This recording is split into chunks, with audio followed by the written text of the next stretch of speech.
Bonjour à toutes, bonjour à tous, bienvenue dans ce nouvel épisode de l'entreprise de demain. Alors récemment, on m'a demandé pourquoi je continuais ce podcast, alors que mon métier, ma véritable activité économique, c'est de faire des conférences. J'ai trouvé que c'était une excellente question parce que je pense qu'il faut jamais continuer les choses par habitude. Mais pour moi, ce podcast, c'est bien plus qu'une simple émission, qu'un simple podcast. C'est un vrai laboratoire. D'abord, c'est des rencontres et c'est aussi un lieu où chaque semaine, j'ai l'immense privilège de rencontrer donc des personnalités exceptionnelles, des leaders, des RH qui mettent en place des solutions concrètes aux défis qu'on rencontre tous aujourd'hui en entreprise. Et vous ne pouvez pas imaginer d'ailleurs le nombre de fois où il y a une anecdote, un retour d'expérience, même une difficulté partagée ici qui a nourri ma vision et m'a permis donc de partager des pratiques innovantes lors de mes conférences en entreprise. C'est parce qu'il y a cette richesse, c'est pour ces apprentissages que je souhaite continuer ce podcast, parce qu'en fait le point de départ du podcast c'était et on en parlait avec mon invité juste avant qui me demandait comment j'étais venue à créer ce podcast, et bien en fait c'est vraiment de rendre accessible à chacun et chacune mes rencontres, mon réseau, ces réflexions pour que vous puissiez aussi les appliquer dans votre quotidien.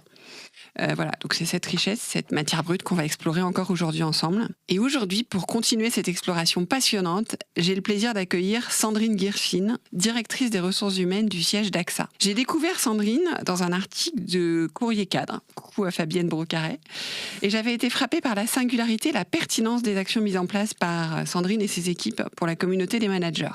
Et c'est précisément ce type d'approche novatrice concrète qu'on cherche à décortiquer ici dans notre laboratoire ensemble. Nous allons parler des transformations qui vivent les entreprises aujourd'hui, l'IA, l'hybride, les nouvelles attentes, le nouveau rapport au travail et surtout comment les accompagner concrètement, le rôle des managers, l'importance du collectif et pourquoi l'exemplarité des leaders est au cœur de tout.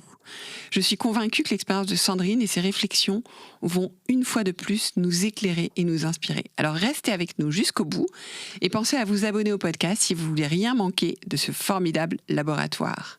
C'est parti. Bonjour Sandrine. Bonjour Delphine.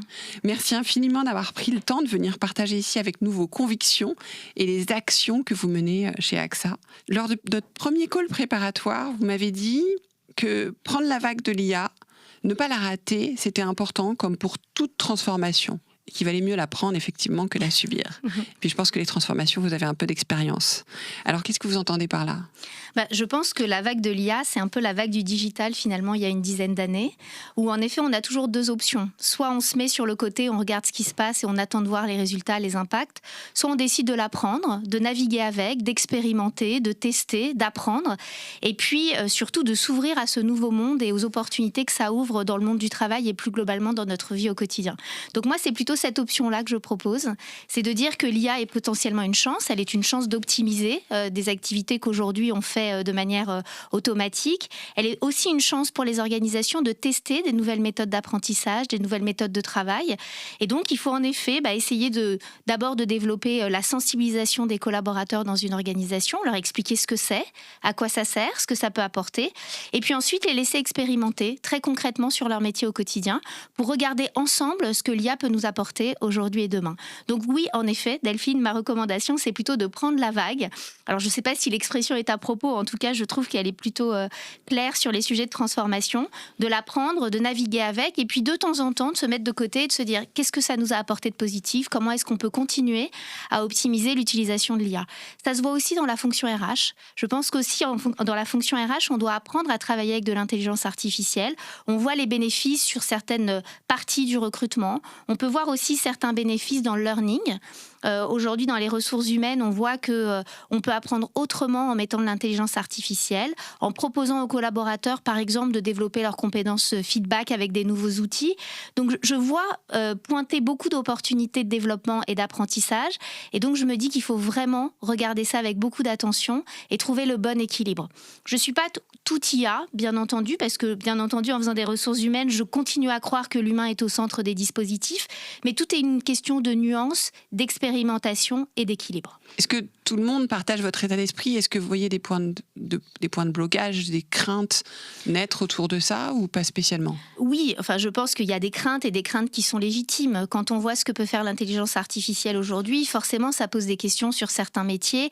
Et puis, je pense aussi qu'on n'est pas tous égaux face aux transformations. Il y a des gens pour qui les transformations sont des opportunités de développement, elles sont faciles à prendre, il y a une aisance, il y a une agilité.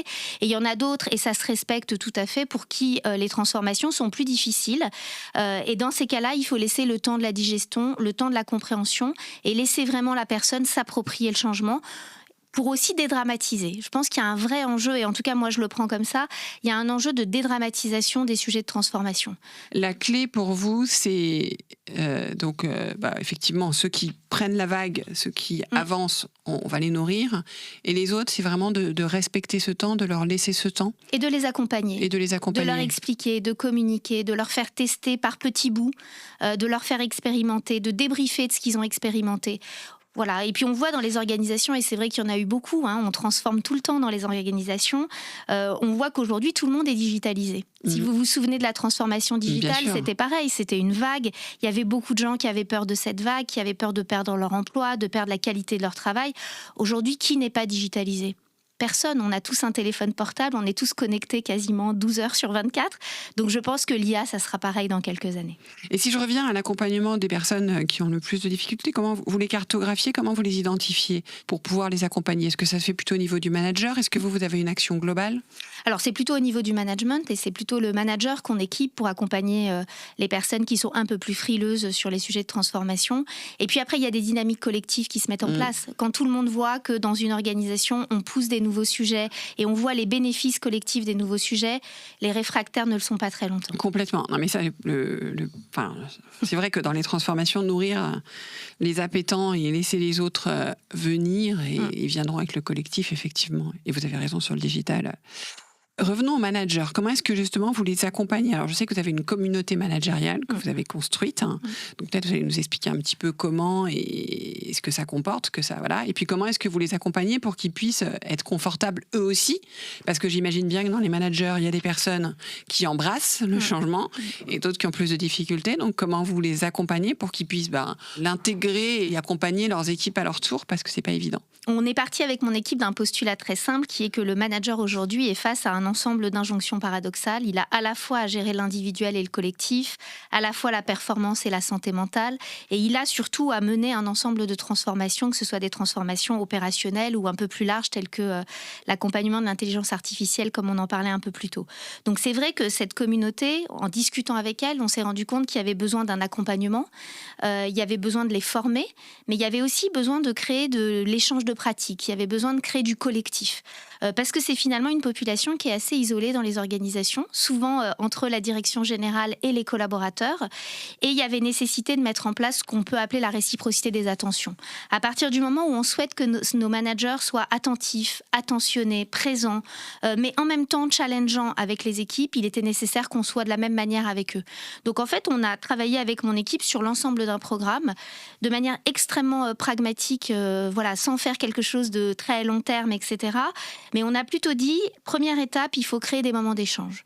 Donc on a décidé de mettre en place tous les mois des conférences pour les managers et exclusivement pour les managers sur tous les sujets RH, de people management, toutes les tendances qui sont aujourd'hui et toutes les questions qu'on peut se poser en tant que manager dans une organisation. Donc en fait, c'est devenu un rendez-vous extrêmement agréable qui se découpe en 2 temps. Un premier temps où on accueille un guest, donc un spécialiste externe qui parfois va nous parler du feedback, de l'autorité, du sens de l'humour dans le management, qui peut nous parler de la dynamique des collectifs.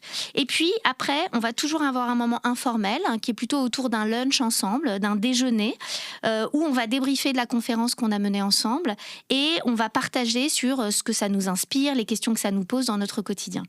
C'est une communauté qui est co-créée avec les managers. Ce qui est très important pour nous, c'est qu'après chaque événement, ils reçoivent systématiquement une enquête pour leur demander ce qu'ils ont apprécié, mais surtout ce qu'ils aimeraient voir, quelles sont les thématiques qui les préoccupent. Et en fait, ce programme, ça fait maintenant 2 ans qu'il existe au siège social d'AXA. Vous voyez, Delphine, c'est pas quelque chose de magique et très complexe à mettre en œuvre, mais je dois vous avouer que les résultats, la présence des managers et puis leur collaboration, le fait aussi que ça crée un partenariat très différent entre la RH et les managers, parce que maintenant, on se voit tous les mois, on discute de sujets autres que des sujets opérationnels qui sont le quotidien de la gestion de leurs équipes, et on les accompagne sur le long terme. On leur rouvre l'espace autour du management et on a pour objectif aussi de les inspirer sur des thématiques nouvelles. On leur offre également un livre Donc, vous voyez, on essaye aussi de faire de l'ancrage, c'est-à-dire qu'à la fois, ils vivent le moment et en même temps, à l'issue du moment, on a eu notamment une conférence sur l'intelligence émotionnelle. À l'issue, on leur a offert un bouquin. Ils font ce qu'ils veulent avec, ils le lisent le week-end quand ils en ont envie. Mais en tout cas, ça leur crée une bibliothèque du manager qui devient aussi un point de support qui s'ancre dans le temps. C'est important ce que vous dites parce que c'est de la résonance que vous créez. Et là, on va rejoindre aussi ce podcast, mais je pense qu'on apprend beaucoup par résonance, ça rassure. Quelque chose qui me frappe quand j'échange avec les managers, c'est... en fait, j'aime bien essayer de détricoter un petit peu les croyances qu'ils ont. Quand je dis on leur a mis, c'est personne vraiment, c'est la société ou autre. Et tout d'un coup, ils se disent, mais en fait, j'ai le droit de douter, j'ai le droit de me tromper. En fait, il y a des gens qui ont les mêmes questions que moi. Il y a des personnes qui essayent des choses. Je peux m'en inspirer. Et je crois que c'est vraiment très important parce que oui, c'est un métier très solitaire. Et d'ailleurs, j'ai dit métier parce qu'en fait, je pense que c'est un vrai métier pour lequel on n'est pas toujours bien équipé. Et moi, c'est vrai que ça a été ma propre expérience, que j'ai été manager et j'avais cette attitude de me dire il faut que je fasse toutes les formations, que je suive tout ce qu'on m'a appris. Et en fait, c'est pas là que j'ai appris à manager, enfin, que j'ai pu développer mon leadership vraiment. C'est plus dans la rencontre, dans la compréhension, dans la confrontation, dans la résonance. Donc c'est important. Et vous l'avez dit, c'est pas extraordinaire, c'est pas magique. Mais je pense que la régularité, le fait que ce soit tous les mois, alors pour certains ça peut paraître beaucoup, ça les invite à prendre du temps. Exactement. Alors, je pense que ça, c'est important aussi. Tout à fait. Il y a peut-être rebondir sur 2 éléments. Le premier, c'est que c'est ouvert à tous les niveaux de managers. Et ça, c'est important aussi, et vous le disiez très justement il y a quelques minutes, ça ne concerne pas que les managers cadres, par exemple, ça concerne aussi les cadres dirigeants qui sont aussi confrontés aux mêmes problématiques, et pour les accompagner au quotidien, je sais qu'ils se posent exactement les mêmes questions que les managers, on va dire, plus bas dans les organisations. Donc, ce qui est très important pour nous, c'est d'avoir à la fois un directeur, mais aussi un manager intermédiaire. Et toutes ces personnes-là ont droit à la même conférence, avec la même personnalité en face d'eux, le même expert, et ils ont le droit au même moment d'échange. Et ça, je trouve aussi que c'est extrêmement respectueux pour l'ensemble de la communauté managériale. Et puis le deuxième point, c'est que oui, la communauté, c'est le point de démarrage de ce qu'on a mis en place pour eux, mais qu'on a voulu mettre en place des actions multidimensionnelles. Pourquoi ? Parce qu'on s'est rendu compte que les managers, ils avaient chacun des besoins très différents. Vous avez des personnes qui ont suivi énormément de programmes de management dans leur carrière, qui sont un peu usées par les programmes de management. Donc pour ces personnes-là, la conférence est une respiration et c'est un moyen d'apprendre autrement. À côté de la communauté managériale, on met aussi des formations. Donc on a aussi des formations sur les risques psychosociaux, parce que c'est un sujet sur lequel il faut que nos managers soient formés et équipés. On a mis en place aussi du co-développement. Donc on fait des groupes de 4-5 managers qui viennent avec des sujets. C'est eux qui apportent les sujets sur la table et ils sont accompagnés par un coach pour pouvoir travailler les sujets et trouver des solutions ensemble. On peut aussi proposer des workshops. Donc, vous savez qu'on a un calendrier RH toujours très intense dans toutes les organisations, la fixation des objectifs, les entretiens de fin d'année, comment donner un feedback qualitatif. Donc, on anime aussi des workshops avec mon équipe pour tout au long de l'année, en plus de la communauté managériale et en plus de ces conférences, leur proposer des points réguliers d'échange pour les faire monter en puissance de manière régulière et continue. Vous avez dit quelque chose que je veux relever parce que c'est vraiment important. Ils sont fatigués des programmes de management. Ils peuvent. En fait, moi, ce que je constate, c'est que y a aussi le côté un peu de mise en échec de j'ai été formée à plein de choses, voire à des modèles de personnalité, et je n'arrive pas à en faire quoi que ce soit. Et ce que je vois, c'est que souvent, c'est parce qu'il manque la question intentionnelle. Vous avez dit quelque chose quand on échangeait juste avant de commencer, qui m'a parlé très fort, parce que c'est mon moteur aussi, c'est que votre moteur, c'est l'impact. Et je pense qu'un manager qui ne se pose pas la question de l'impact qu'il veut avoir très librement, en fait, quelle que soit l'entreprise, quel que soit l'environnement, ses contraintes, la matrice dans laquelle il est libre de son impact. Et du coup, il y a ce côté un peu où on essaye, comme je disais tout à l'heure, de bien faire. Et voilà. Et l'autre chose aussi qui me frappe dans votre dispositif et qui me paraît important de souligner, c'est que vous allez parler, alors on parle aujourd'hui beaucoup des neurodiversités, mais vous allez parler aux différentes parties du cerveau. Et ça aussi, je pense que c'est important parce qu'on n'apprend pas tous de la même manière. Tout à fait. Je crois que vous avez une expérience en learning, donc ça doit vous être utile, mais il y a cette sensibilité on n'apprend pas tous de la même manière. Et on apprend tous de plein de manières différentes. C'est-à-dire qu'on n'est pas non plus, parce qu'on est bleu, jaune ou vert, on est tous un peu tout. Donc je trouve intéressant aussi d'avoir cette maïeutique, en fait. Oui, et puis c'est aussi un moyen de responsabiliser les managers et de leur faire confiance. En fait, moi, mon travail avec mon équipe, c'est de mettre en place une palette des possibles et ensuite de leur dire, en fonction de vos besoins individuels, en fonction de là où vous en êtes aujourd'hui, choisissez ce qui est bon pour vous. Choisissez ce qui va vous faire du bien, choisissez ce qui va vous aider à continuer à grandir et à accompagner vos équipes. Et donc, on leur donne aussi une liberté dans leur style de management, parce qu'il n'y a pas un style de management. Par contre, il y a une responsabilité commune qui est de continuer à faire grandir les équipes, de les accompagner. Et ça, c'est très important quand vous mettez les moyens. Vous leur donnez aussi le signal qu'ils sont importants pour l'organisation. Vous leur donnez le signal aussi qu'ils sont au centre du dispositif et que sans eux, les transformations ne se passeront pas. Je ne pense pas que la fonction RH toute seule puisse transformer une organisation. Ce serait faux de penser ça. Le seul moyen de le faire, c'est d'équiper vos managers pour que eux deviennent des ambassadeurs de la politique RH et qu'au quotidien, ce soit eux qui la fassent vivre. Et c'est un peu avec ce dispositif-là et cet état d'esprit qu'on a construit ce programme. Et encore une fois, c'est la co-construction qui fait que ça fonctionne. C'est pas imposé par la fonction RH. Donc, par exemple, les programmes ne sont pas obligatoires. C'est sur la base du volontariat. Et puis ensuite, ça a l'effet boule de neige. Alors c'est vrai que les premières fois, il n'y avait pas beaucoup de monde.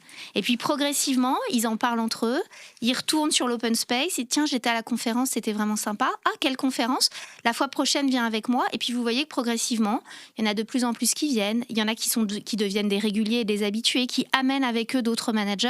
Et vous créez comme ça une dynamique collective qui est vraiment extrêmement intéressante dans une organisation. Et puis moi, ce qui me frappe aussi, c'est l'évolution de la relation avec la fonction RH. Hein, oui, voilà, parce que aussi, en créant cette communauté et en mettant en place ce dispositif, on voit que le rôle de HR Business Partner est devenu très différent. On devient vraiment des conseils, on devient des partenaires du business, parce qu'ils nous voient aussi dans d'autres instances et à d'autres moments que les moments de gestion habituels de leurs équipes. Vous avez dit quelque chose d'important encore sur lequel je voulais revenir, c'est qu'il y a il n'y a pas de style de management. C'est-à-dire qu'on ne va pas dire chez AXA, il y a tel style de management. Où, voilà, l'entreprise, elle a un cadre, elle a des valeurs, elle a une culture, il y a des résultats à atteindre.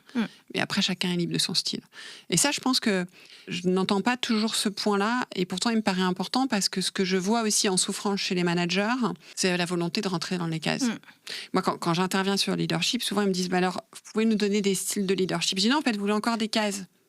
Et justement, ce que je vous encourage, c'est de vous questionner sur votre impact, pas d'essayer de rentrer dans une case. Alors bien sûr, vous avez tout le cadre de l'entreprise qui est absolument fondamental, les valeurs, la culture, la mission collective, l'ambition collective, mais là-dedans, vous êtes libre. Et en fait, quand on enlève ça, c'est déstabilisant au départ, d'où l'accompagnement, mais en fait, ça rassure aussi parce que... Ça libère les potentiels, bien sûr. Souvent, ils me disent « Ah, mais en fait, je peux être... » Bah oui, en fait. Et en fait, on n'attend rien d'autre de vous. Et je le dis en toute modestie, puisque moi-même, j'ai fait ce chemin-là, en fait. Tout à fait. Et d'ailleurs, je pense que c'est en effet miroir aussi ce qui s'est passé avec le leadership. Il y a quelques années, on avait une image du leader qui était forcément le visionnaire extraverti, etc. On a très largement évolué dans les organisations en se disant qu'il y avait différents types de leadership et que la question, c'était plutôt la prise de conscience de là où moi j'en suis en tant que leader et là où j'ai envie d'aller. Pour moi, maintenant, c'est exactement la même question sur le rôle de manager. On a exactement la même dynamique qui se met en place dans les organisations. En effet, il n'y a pas de stéréotype managérial. Il peut y avoir un cadre, un framework, comme vous l'avez très justement dit, et après, chacun navigue dans ce framework et devient le style de manager qu'il a envie d'être. Mais avec une prise de conscience réelle de là où j'en suis, quels sont mes points forts? Je suis par exemple un très bon manager dans l'exécution, la performance, le delivery. Il faut que je travaille un petit peu sur le coaching ou la délégation. Et à partir du moment où j'ai cette prise de conscience, je suis capable de très bien me connaître et donc de travailler sur mes angles morts. Là où je dois continuer à me développer, la communauté et les initiatives qu'on propose permettent au manager de faire ce diagnostic et d'aller creuser les champs sur lesquels il a encore besoin de grandir. Et je trouve que c'est cette dynamique de mouvement qui est très intéressante dans les organisations. Ni le leadership ni le management sont des fonctions statiques. Elles changent. Complètement. Elle change. Et donc, il faut qu'on change. Il faut qu'on soit extrêmement adaptable. Et je trouve que typiquement, la conférence, ça permet d'être dans un learning mindset permanent.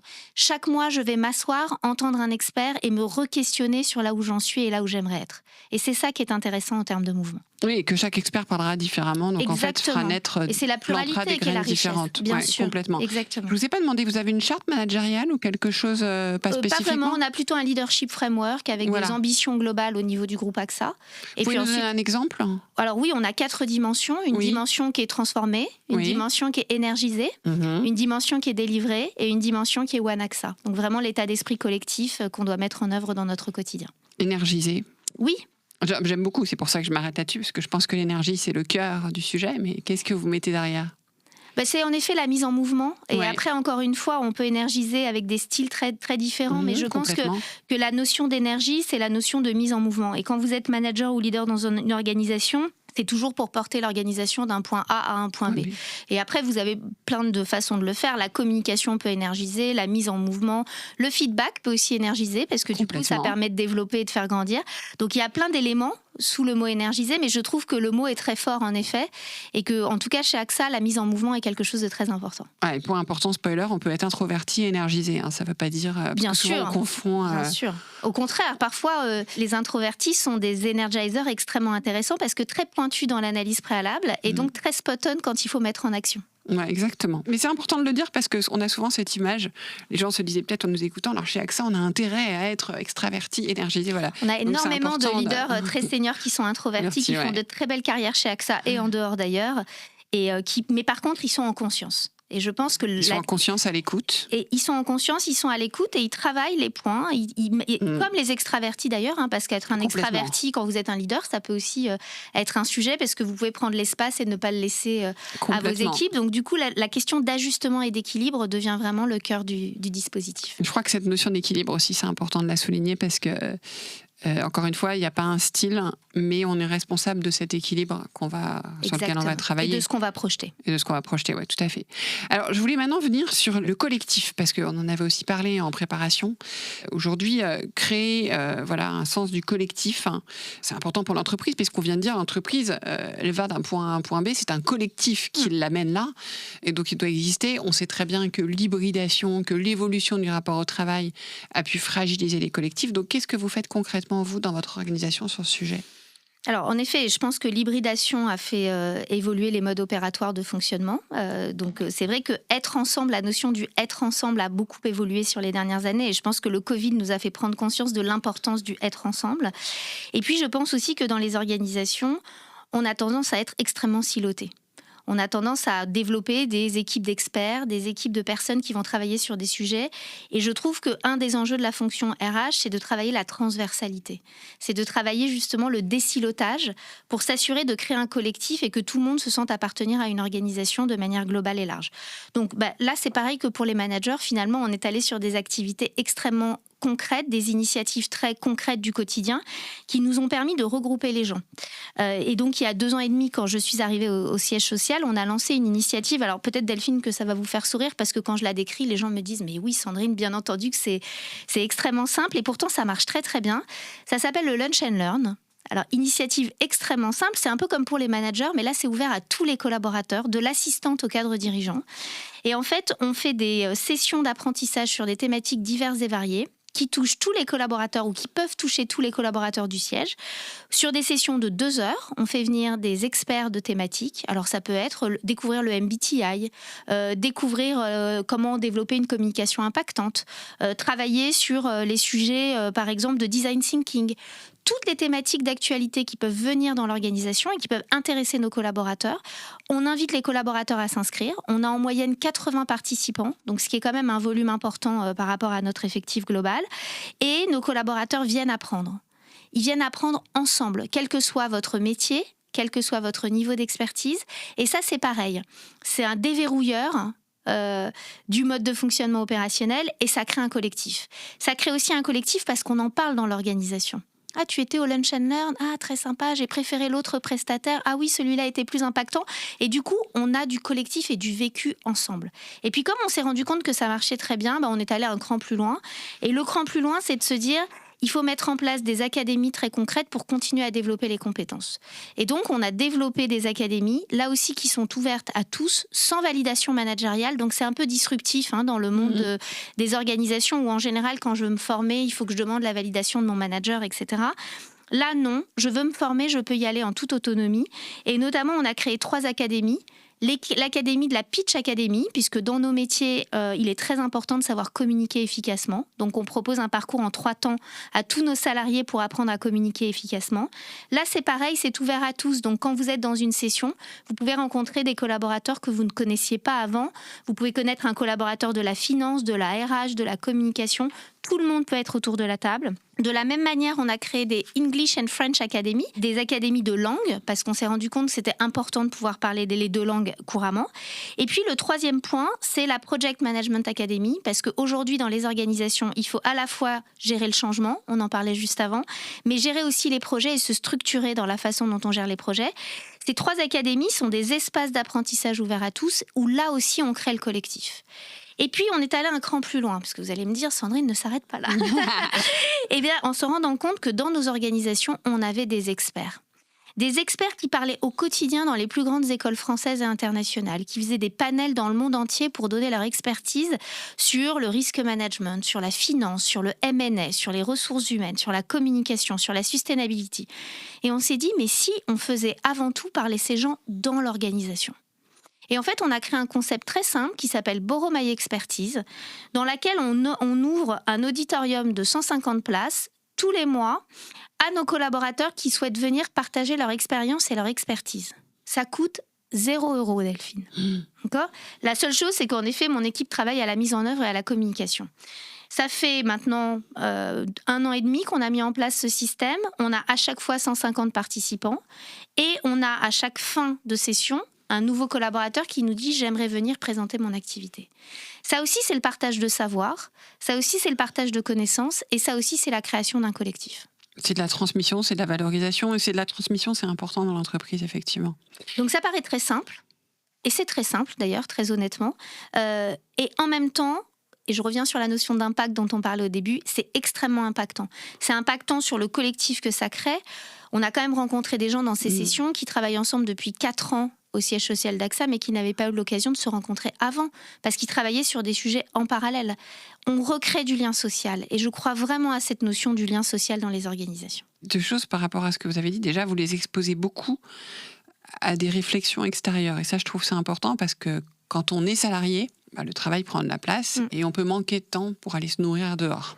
Et donc, je pense que apporter ça dans l'entreprise, ça me paraît important, surtout dans un monde complexe, de plus en plus clivé quand même, où il y a beaucoup de tensions.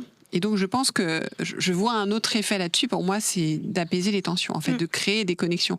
Et puis aussi, quand vous parlez de collectif, je crois qu'on a envie d'être ensemble différemment, en fait. Tout à fait. Cette notion d'ensemble, elle est plus rare, donc elle est plus qualitative.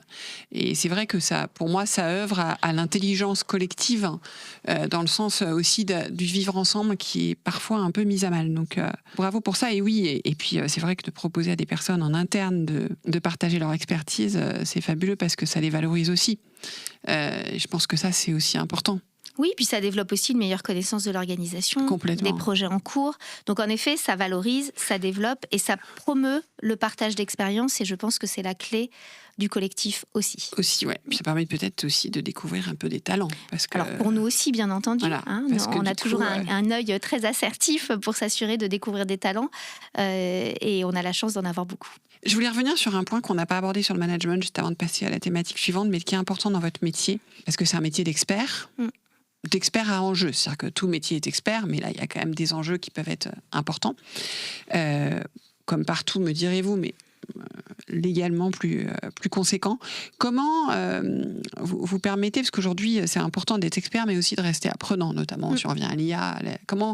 Comment vous permettez cette évolution de posture qui ne doit pas toujours être évidente, parce que quand on est des personnes très expertes et qu'on a été promu pour notre expertise, accepter de dire qu'on ne sait pas, accepter de retourner apprendre, c'est pas forcément toujours évident. Et pourtant, aujourd'hui, ça me paraît assez clé par rapport à tout ça. Je pense que c'est par toutes les propositions qu'une fonction RH peut mettre en œuvre qu'on développe ce learning mindset et qu'on fait comprendre aux gens que, en effet, on valorise leur expertise, mais que comme on est dans un monde en évolution permanente, il faut absolument continuer à apprendre. Et donc, en fait, on décilote le côté statique de l'apprentissage. Oui, on a pu apprendre il y a 15 ans quand on était à l'école et devenir des experts par notre expérience, mais on est aussi très explicite sur le fait qu'on va à la fois valoriser une expertise technique, mais aussi une expertise de leadership et relationnelle.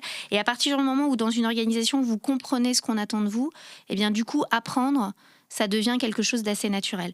Et puis, je pense aussi que plus vous créez des dispositifs pertinents pour les gens, plus ils ont envie d'apprendre. Donc là, c'est vraiment la question de comment la fonction RH vient soutenir ce learning mindset pour que ce soit pas juste dans des beaux catalogues, mais que ce soit une réalité opérationnelle.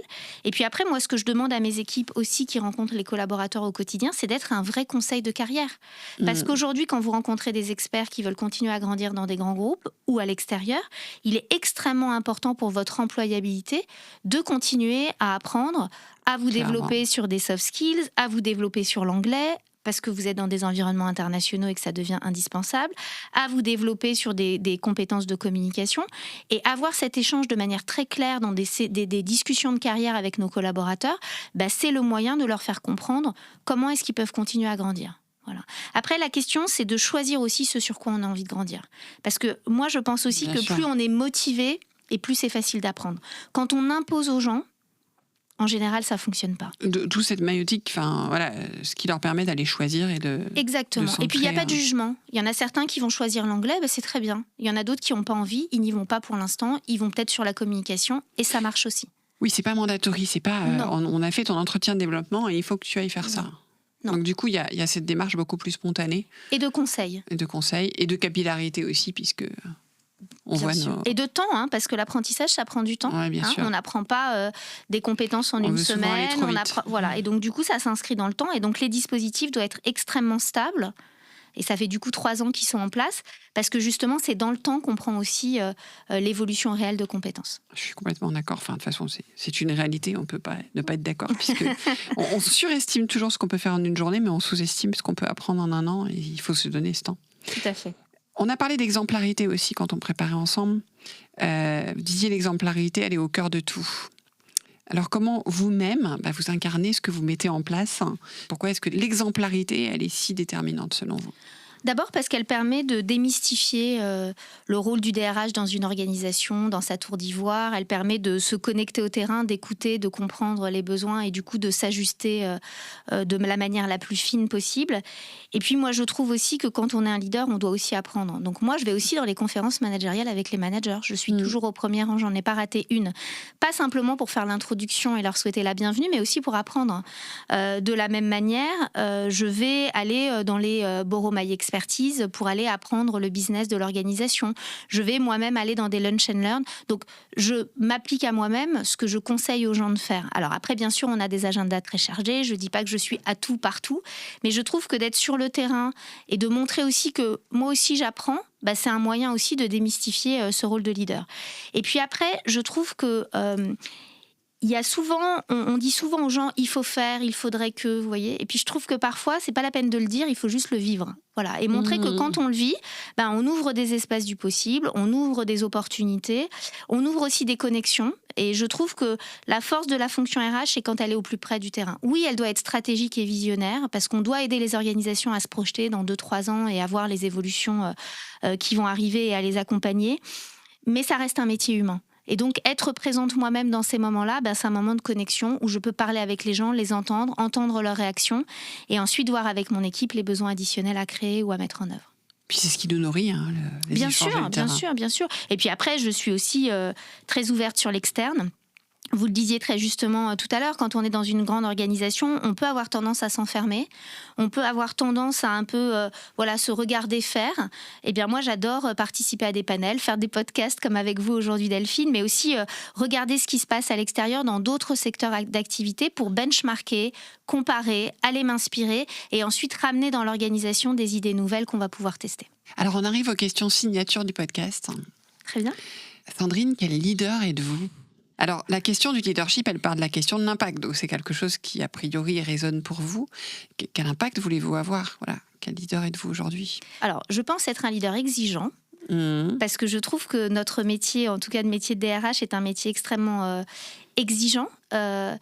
Et que du coup, il faut être extrêmement concentré sur là où on a envie d'aller, très focusé sur l'impact qu'on a envie d'avoir dans les organisations, et puis être très intégré dans l'organisation. Donc je pense être un leader exigeant, et j'espère être un leader transformateur. C'est-à-dire que j'espère que quand j'arrive dans une organisation, je vais regarder cette organisation, la comprendre, l'accompagner et l'orienter vers de nouvelles options. Voilà, et ça, c'est extrêmement important pour moi. Si vous deviez donner un conseil à un DRH, justement, vous avez parlé de l'impact que vous voulez avoir, c'est transformer. C'est vous dire que il y a un avant, il y a un après, il s'est passé quelque chose. Quelqu'un qui souhaite avoir cet impact, mais qui démarre dans le métier ou qui arrive à un poste de DRH ou tout simplement qui a l'impression qu'il a du mal à l'avoir, quelles sont pour vous les clés pour l'avoir concrètement? Qu'est-ce qui fait qu'on a cet impact? Qu'est-ce qui fait qu'on transforme? Alors, je pense que la première chose, c'est d'écouter le système. Oui. Donc, de ne pas s'arrêter au bruit ou à ce que vous dit le DG ou le comité de direction sur une organisation, mais vraiment d'aller le creuser et diagnostiquer vous-même. Donc, pour moi, le premier conseil, c'est de prendre du temps pour écouter les gens et écouter les collaborateurs de votre organisation, quelle que soit leur fonction et quel que soit leur niveau. C'est par ça que j'ai commencé. Quand j'ai rejoint le siège social, j'ai rencontré 200 personnes. Je n'ai fait que ça. J'étais enfermée dans une salle et je leur posais toujours la même question. Qu'est-ce qui se passe bien ? Parce que ça aussi, c'est important de savoir les points de force que vous avez dans une organisation. Sur quoi est-ce qu'on peut progresser ? C'était une richesse d'informations énorme. Donc, premier conseil, c'est d'écouter, de diagnostiquer et de comprendre. Et puis après, le deuxième, c'est de se créer des convictions et puis d'y aller. Parce que souvent, dans les organisations, on attend d'avoir 100% de la validation. On attend que la syndication soit complète, que tout le monde soit d'accord. Bon, moi, je suis un peu téméraire, probablement. Mais en tout cas, quand j'ai une conviction, je dis, on essaye, faites-moi confiance. Si ça marche, on continue. Si ça marche pas, on arrête. Et je n'ai aucun problème avec ce principe. Et je pense que, du coup, d'abord, ça enlève la pression sur votre équipe parce que c'est vous qui prenez la responsabilité, ça enlève la pression sur l'organisation et c'est l'organisation qui vous renvoie si votre idée ou votre initiative elle a du sens pour elle ou pas. Et puis quand ça marche, du coup vous avez un socle de fonctionnement qui marche bien et donc après vous pouvez continuer à construire. Donc écoutez bien l'organisation, designez une première initiative qui vous semble assez iconique et qui va vous permettre de lancer une dynamique. Testez-la, allez-y, si vous vous trompez, c'est pas grave, on peut toujours réajuster. Et puis ensuite, une fois que vous vous êtes appuyé là-dessus, continuez à ancrer des actions très concrètes qui vont changer le quotidien. Pour moi, ça a été les Lunch and Learn. Je vous en ai parlé tout à l'heure, Delphine.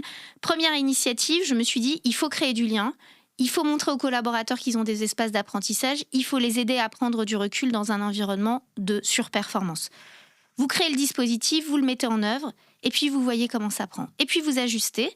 Et ensuite, vous continuez à construire sur ces bases-là. 2 points importants. Vous avez parlé d'avoir des convictions que vous avez fondées sur l'écoute. C'est une nuance qui n'est pas neutre. Vous n'arrivez pas avec des convictions. Alors, on arrive toujours avec des convictions, mais c'est vrai qu'elles sont... c'est des hypothèses. Vous venez les confronter. Exactement, oui. Ça me paraît important à souligner.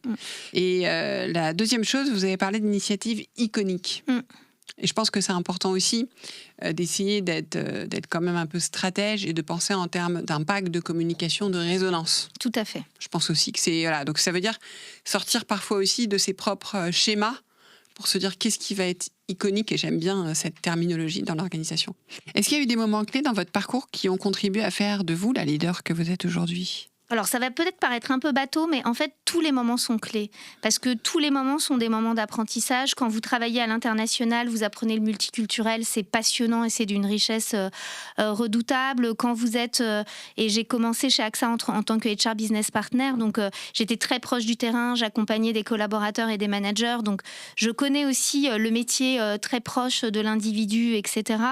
Et puis après, j'ai rencontré beaucoup de gens dans ma carrière qui font aussi le leader que je suis aujourd'hui parce qu'ils m'ont laissé l'autonomie d'innover, de créer, de tester, parce qu'ils m'ont encouragé à donner et à partager dans l'organisation, parce qu'ils m'ont laissé l'espace pour apprendre.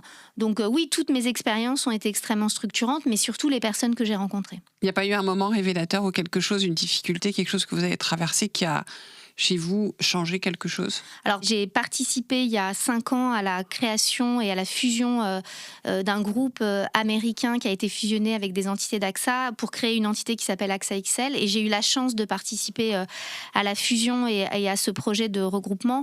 Forcément, ça a été très structurant dans ma carrière parce que c'était un très gros projet. Parce que quand vous parlez fusion, vous parlez poste commun et donc potentiellement gestion des individus dans leur carrière. Parce que vous parlez création d'une culture commune. Donc oui, ça a été peut-être un accélérateur, mais je pense que c'est l'ensemble qui fait vraiment la personne que je suis aujourd'hui. Et pour terminer, est-ce qu'il y a une phrase qui vous accompagne et que vous souhaiteriez partager avec les auditrices et les auditeurs aujourd'hui ? Et de manière très étonnante, je n'ai pas de phrase. Je n'ai pas de phrase parce qu'en fait, je fonctionne pas tellement à la phrase, je fonctionne plutôt à l'action. Donc, j'ai plutôt des actions, une envie, de l'énergie. Et c'est plutôt ça qui m'anime au quotidien, plutôt qu'une phrase ou un mantra. Oui, ou quelque chose que vous avez rencontré, que vous avez lu, qui vous ressemble, qui résonne par rapport à ça. Donc, vous, votre mantra, c'est l'action. Oui, mon mantra, c'est l'action et c'est l'impact. C'est l'action et l'impact. Et comment je vais agir au quotidien. Exactement. Et puis comment je vais accompagner, comment je vais aider, comment je vais transformer. Oui, ça, c'est mon mantra. Merci beaucoup, Sandrine. Merci à vous, merci de m'avoir invitée. Avec plaisir.